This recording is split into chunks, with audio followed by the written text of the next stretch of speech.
Relaxing for me is it's gonna sound crazy, but getting on an airplane. Okay. Because guess what? No phones. Yeah. No, no. I mean, phones for like music. Your computer to like write.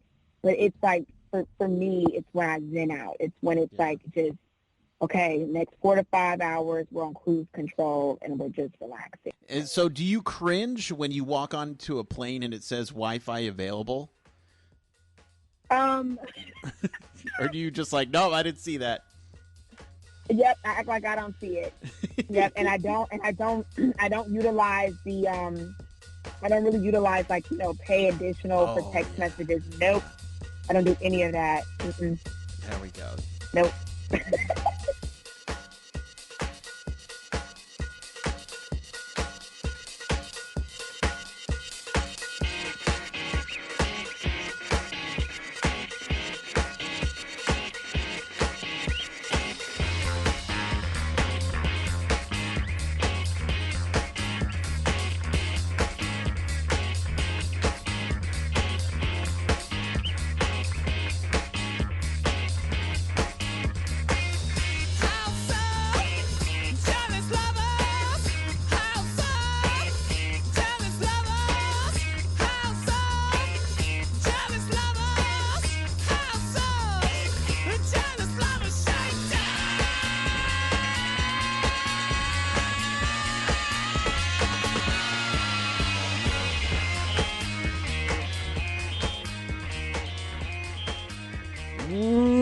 Welcome, everybody, to Casting for Two, the podcast, as always, hosted by me, Chris.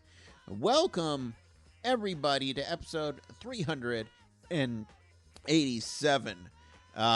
Exciting episode for you guys today. I hope everyone is staying healthy and safe out there in the world today, because it's going to take everything you got, Don't worry about all your troubles and your worries. No matter, I don't know that. Everyone knows your name here. There we go. We are currently in the birthday month, and I'm going to start putting out a little bit more episodes. To be honest, this month is going to kind of be a little bit on par with all the other months just because of the circumstances we're in. But I am able to bring you some of the good quality guests that you guys know that you guys expect. There we go. And today's no exception, just a wonderful person. Ashlyn Walker is here. And she is a publicist, actually. So normally I talk to publicists about getting guests, and this time I talked to my friend to get a publicist on as a guest. And Ashlyn is just a freaking rock star. We recorded this earlier in the year before all the things happened before everything happened that we're currently in right now. But I was saving this episode for this month because Ashlyn is just a phenomenal person. And I'm done talking, all right? I want to get this episode started. So everybody sit back, relax, and Ashlyn, take it away. So this is a pretty loose show where I like to chat about anything and everything. But I'm pretty curious. I've never I chat with a lot of people in the entertainment industry as far as actors and writers, musicians, all that jazz. Never somebody who is not only behind the scenes but also on the PR side. Wow. So yeah. So once again, no pressure, but lots of pressure. No, I'm just curious, what is it about the entertainment industry that had you say, you know what, that's the industry I want to work in? It was the camera sets for me. Mm-hmm. I didn't care about. I love television, of course, and films. I love films, but it was behind the scenes. It was the production and the set life that really just enlightens me up. Even to this day, if I'm going to participate in the audience, or if I'm going to visit, a friend, or if I'm taking a client on set, just something about being in the studio on set just really, really excites me. It really just, it gives me a lot of fire. I get really excited being there. And I guess when I worked on my first set with my godfather, at the time, I was just like, this is where I'm supposed to be. And I begged him for years growing up, because it was like, oh, my godfather, my godparents are working on set, working with big actors in TV. So, as a kid, you already want to do that because it looks all, fun and glitz and glam. But then when I got there and I really saw the work behind it and the way the machine goes behind the scenes is what I call it, I was like, this is where I'm supposed to be. And I never stopped from there. It is that funny because, for an outsider who just sees the finished product, it's like, a lot of people probably went into that process to make it look the way that it looks. And it's just mind-blowing. Even some of these, I don't want to say smaller projects, but, things made on YouTube and stuff like that, a lot of these content creators, we might just see the personality, but yeah, they have an entire whole crew behind them working on everything. And it's just, I totally agree with you on that. Like, this is where I belong, mentality. Yes. It's hundreds of people on set. Like you said, sometimes even the smaller sets is still a crew of, I think the smallest of maybe 45, and that was like for a short film. Yeah, and it was still kind of big enough for the cameras, that the equipment. It was still kind of a big team, if I would say. Yeah. Let's say because I went to film school, and film always has a special place in my heart. But I am so used to working with small crews. Like, the biggest crew I've ever had at one point was probably maybe 15, 20 people. Other than that, I'm literally a one-man crew. I'll do everything that I humanly possible.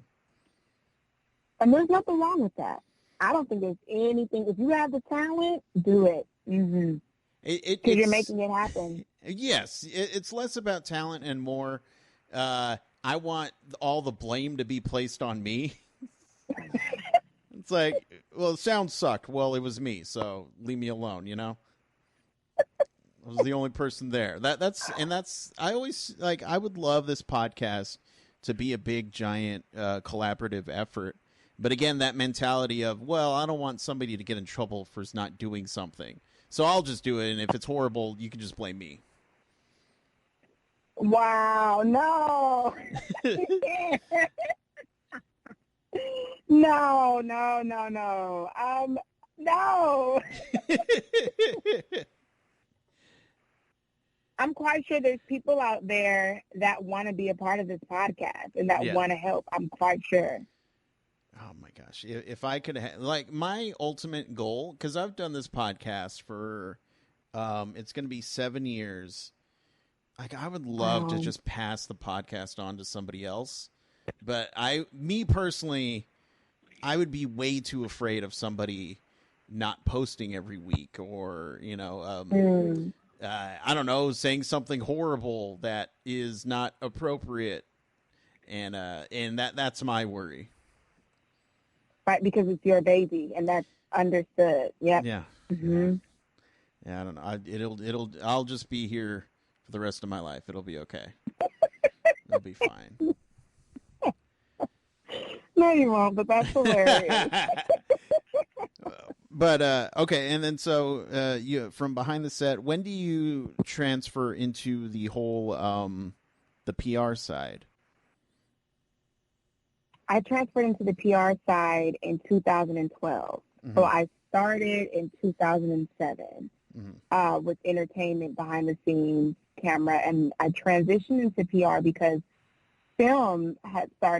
production had started leaving Los Angeles, where I'm born and raised, and it started, migrating down south, and, even international. And I tried. I was always calling and seeing if someone on set needed a production assistant or a script supervisor or whatever talent that, I could perform or could do behind the scenes. And they were like, you have to be either in that stage. It was a big thing when it came down to, what is the thing called? They still have it to this day, I believe, like being a part of the union, and I didn't have all these hours just yet because that was the goal, was to work towards union hours. And yeah, everything changed. It was like that time where everything froze and the writers went on strike. That's when it was like, okay, I tried my best to try to figure, how to keep working, and it just kind of like stopped. And then I said, well, I still love entertainment. How can I still be a part? And it was actually the radio. I went and did an internship for a radio, KJLH radio station. It's owned by Stevie Wonder. It's owned by Stevie Wonder. And I just kind of was cruising by one day and saw the station. So like didn't even know that it had been there all those years.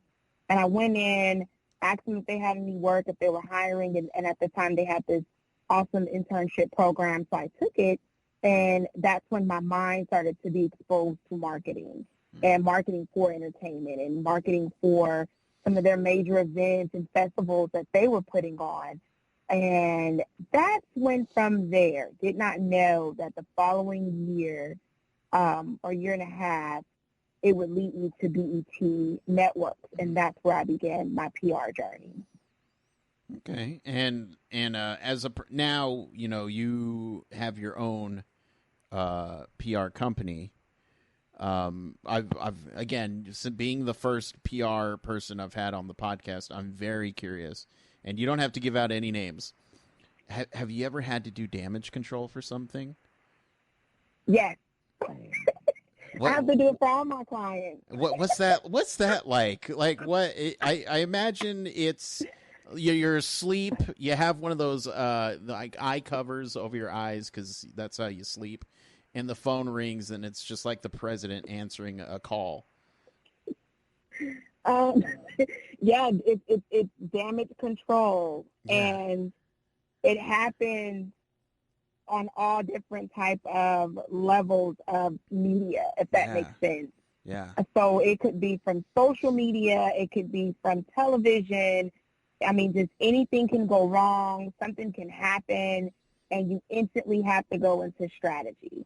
And I try to approach it not from a reactive, but from a responsive, that will still keep those deals filled for clients, on that end, and then also to kind of keep them engaged with their followers and not to lose their followers. I got pretty savvy with damage control or crisis management through I had some very kick butt managers coming in the game at BET, and so we kind of seen it all, and I would watch them just take any task, no matter what it was, if it was small or big, and I would watch them just kill it. So I had to have that same kind of mindset, because I'm like, well, they didn't really react to that. To me, it was like, oh my God, we're just, like, it's like this big deal. It's over. They're like, I got it. Yep.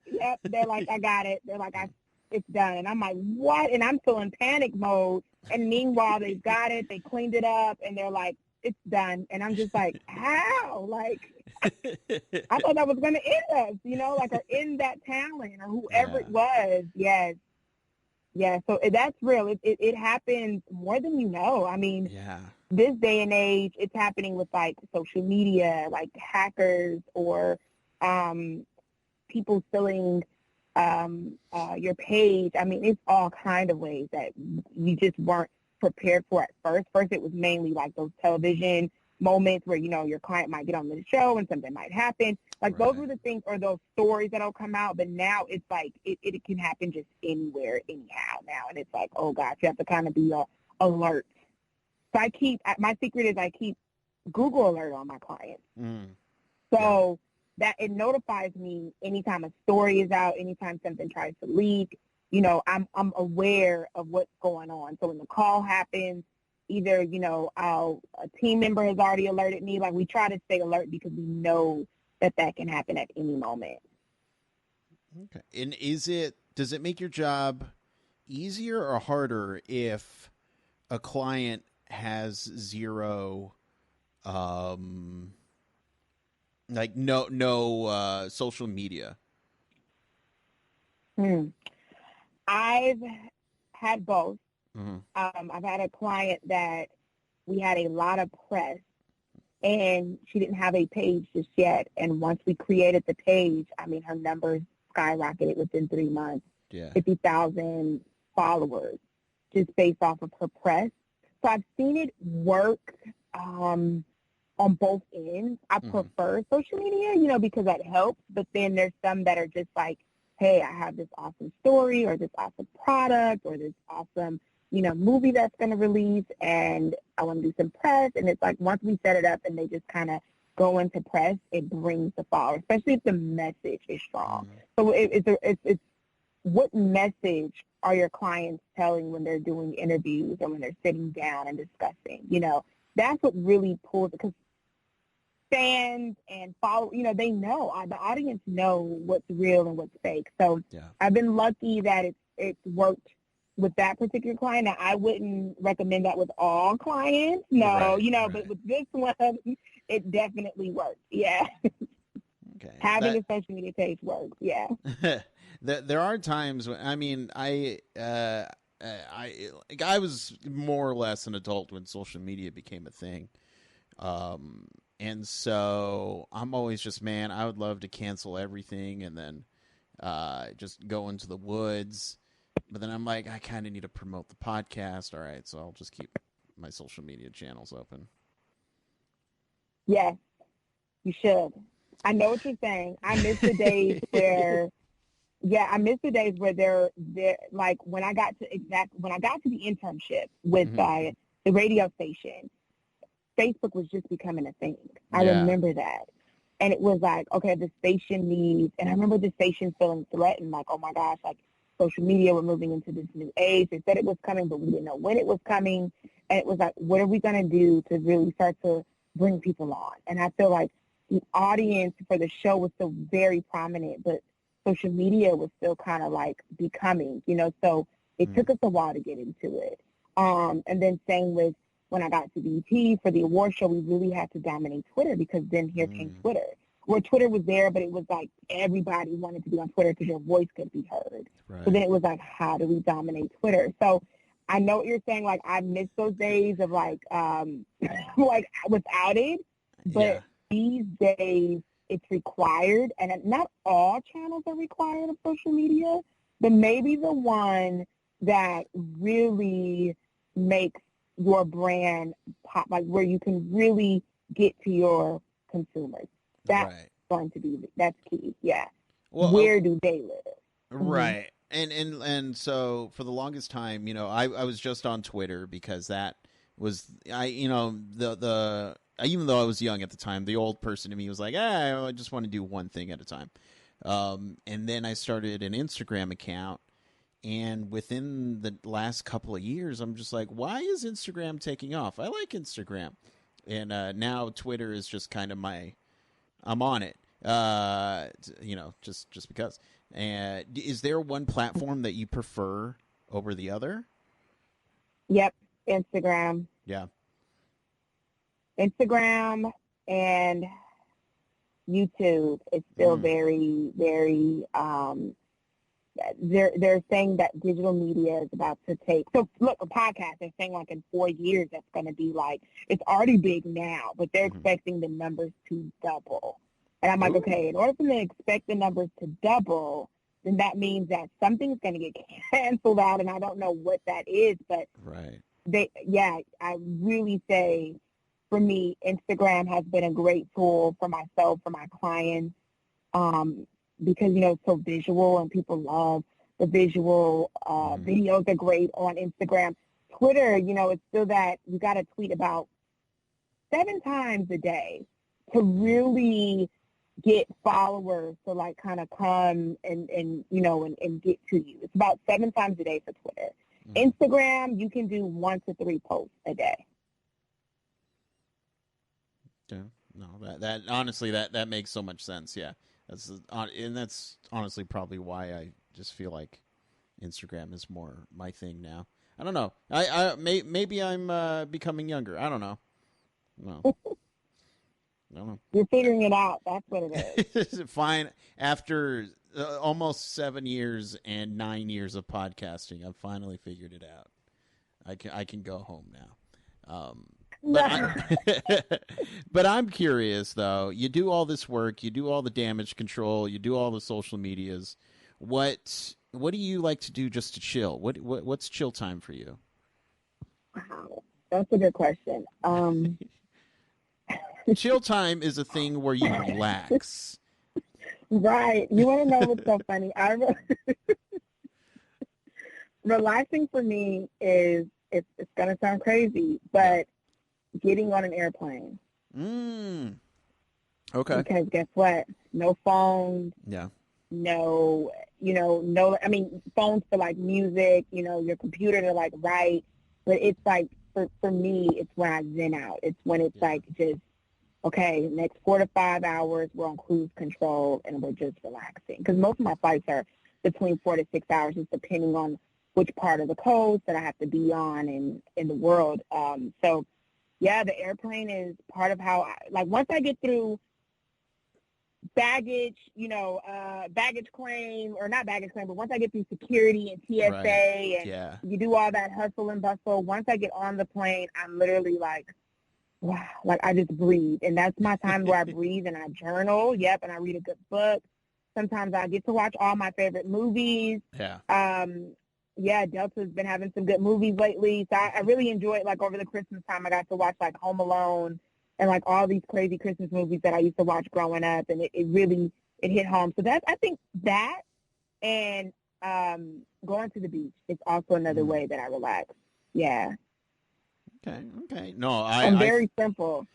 So do you cringe when you walk onto a plane and it says Wi-Fi available?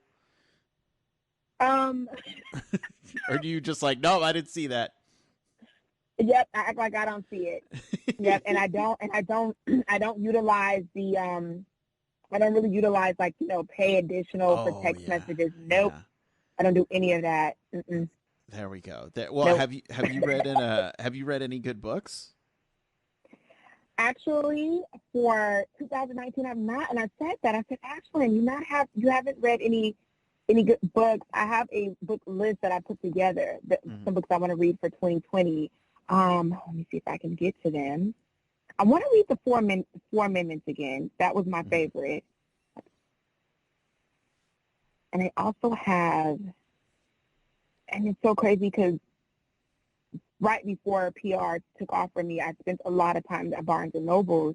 Yeah. And I was very, very big on book reading. I was I was in Barnes and Nobles from 2007 to 2013. It was insane. Consistently every day. My house was right near the bookstore. And I would go in there and just be an avid reader and trying to learn new things. That's how I was really training myself as well. Was reading a lot of the self-help and business books. There you go. I'm not an avid I'll admit I'm not an avid reader, but I believe it was 2007, 2018. I was just you know what? I'm going to try to expand my brain and read a book a month, because I felt like that was an attainable goal. And I out of the 12 months, I think I did 8 books, which isn't bad. Not bad. That's good. That's good. And then I just stopped reading. just stopped. Nothing. A book. I didn't get a paper cut. Anything. I just stopped. And so I feel like I need to bring that back. Because it helps you. It kind of helps you to reflect. Dare to Lead is a good book by Brene Brown. Brave Words, Tough Conversation. That's the whole gist of that. There's a few. I mean, and that's why I said, if anything, when I'm on planes, I usually just grab a book I already have, but something new, that's what I'm really looking forward to for 2020. A great book to read.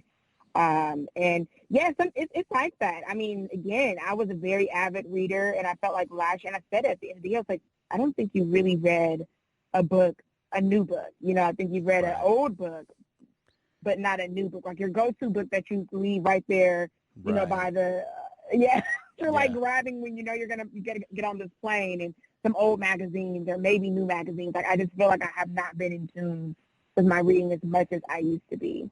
Well, you know what I did for one flight. I looked. So I went onto the plane, or not to the plane, the airport, and through security and all that. And I went to the bookstore and I looked for the smallest book that I knew I could finish. You know, between the round trip flight. And that's what and so it was a book that I'd never seen before, but I was just like, you know what? This is something I could easily finish, and that's what I did. Nice. What was the name of it? I don't know. I have it in my collection in the other room, but yeah, it's about a Southern man who's a reporter who is investigating a murder of like some guy. I if I find the title, I'll let you know. But yeah, I totally forgot what it was called. Okay, let me know once you read it. I mean, once you find it, yeah, I would love to check it out and read it. Oh yeah. No, I'm open. there we go. But so usually I like to end the podcast with horror stories, particularly in one person's field. Do you have any PR horror stories, or even on-set horror stories? That's a good one.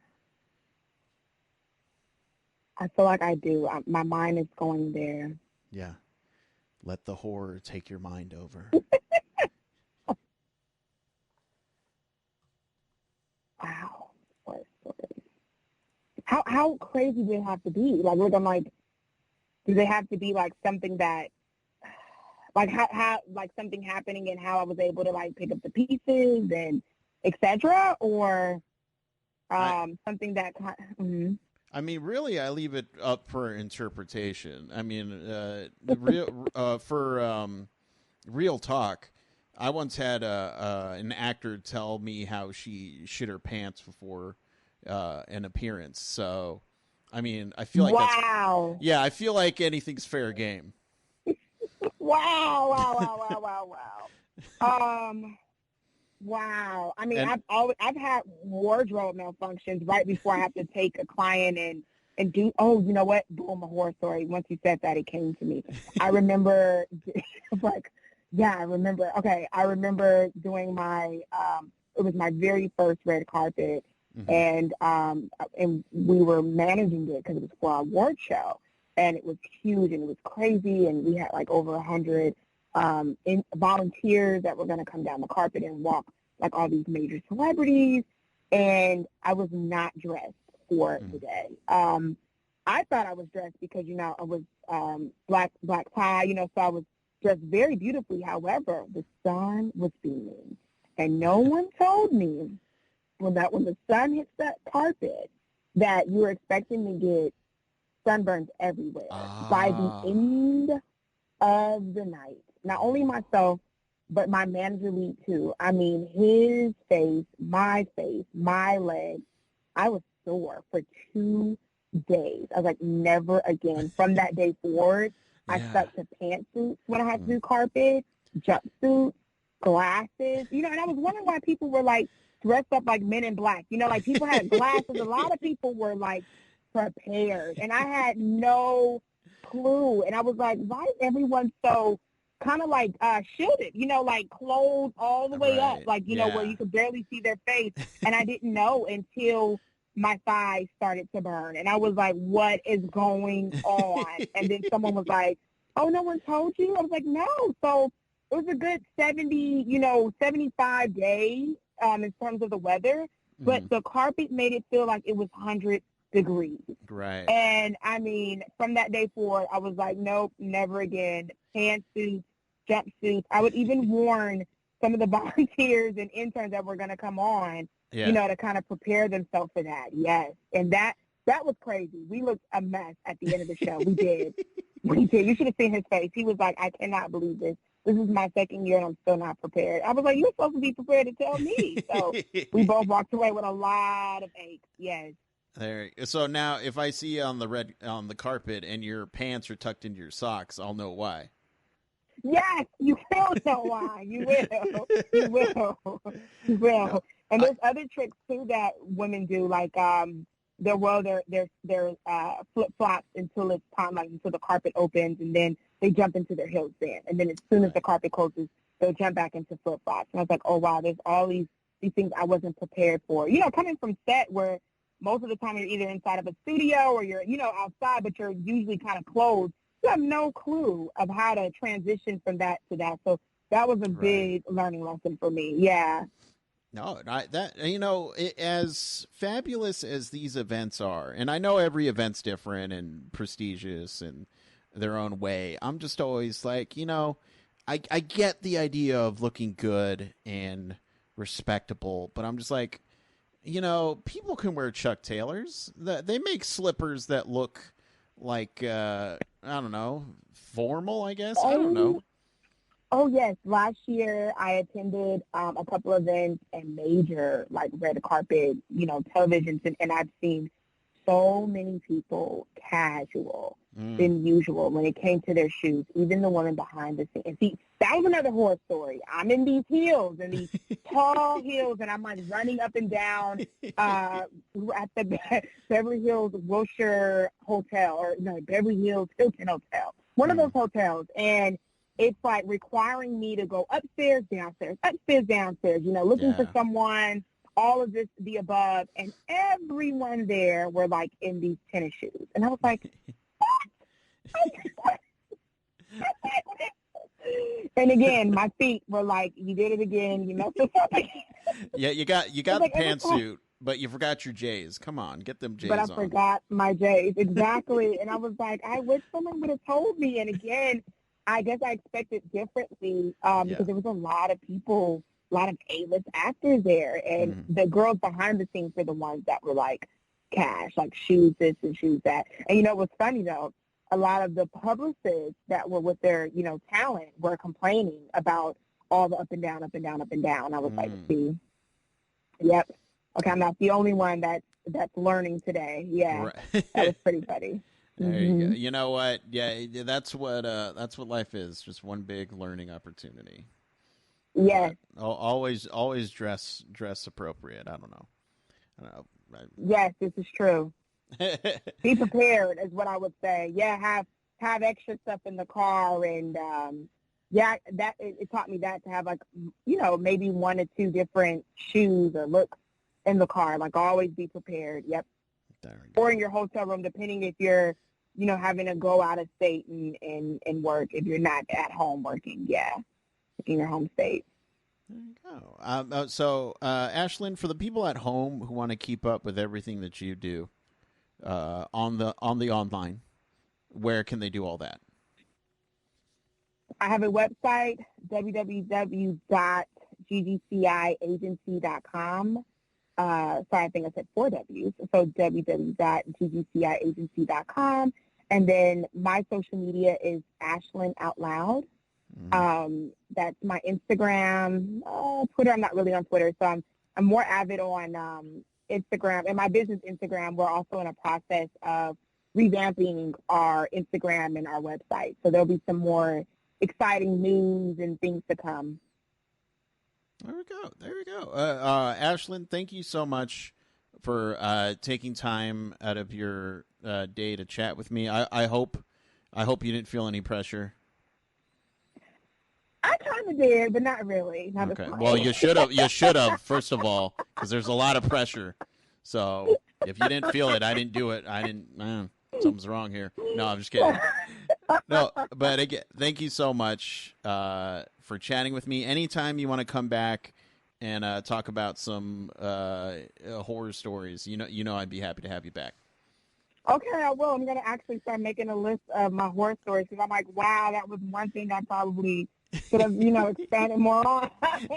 But I thank you, too, for the opportunity.